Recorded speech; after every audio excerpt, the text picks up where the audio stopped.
It's Vlogmas Day 13 and today I will be showing you how to make this super yummy split pea soup perfect for the winter. I love split pea soup because it's super high in protein. Each cup of split peas actually contains about 48 grams of protein, which is a big deal for someone that does not consume meat like me. And it's also super creamy and just delicious, super affordable, and very easy to make, and pairs perfectly with the side of rice and aguacate. Who doesn't love that?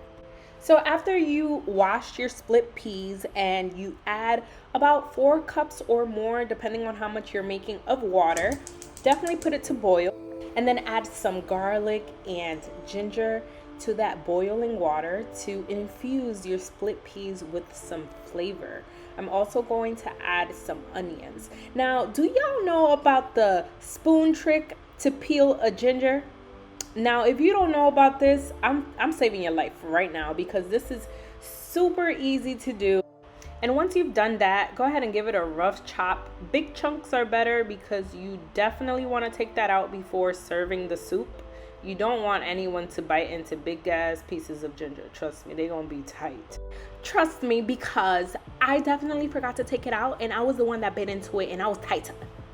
And for your garlic, use the flat side of your knife to smash it down. This helps you peel it much faster as well. You're welcome.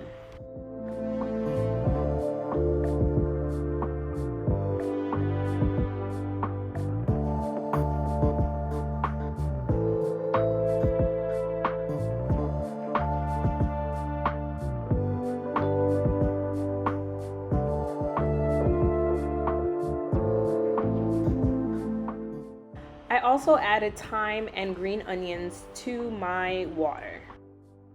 Add salt and bouillon of your choice. I went with chicken bouillon because y'all already know the spiel on that. I haven't found my substitute yet, so I'm working with what I got. Let it simmer for however long it needs to until it becomes super creamy. I'll show you what that looks like in just a second. Here I was just stirring it, making sure that it wasn't sticking to the bottom.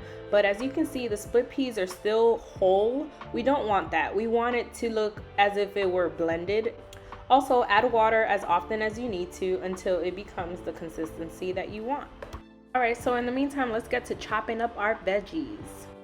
I got some carrots. This has to be like my favorite in soup. Absolutely love it. Cabocha squash, also known as calabaza, yuca, potato, papa. All right, so here I'm just showing you all my veggies that I've chopped up and I will be putting first. My yuca unfortunately was not trying to budge, so I left it whole and I later on broke it up. This is what the soup is supposed to look like. This is when you know it's done. You can actually consume it like this, but I went a step further and added the veggies you saw. I waited for my soup to be ready before adding the vegetables. You do not have to do this. It will be actually faster if you add the vegetables about 10 to 15 minutes before your split peas are completely dissolved.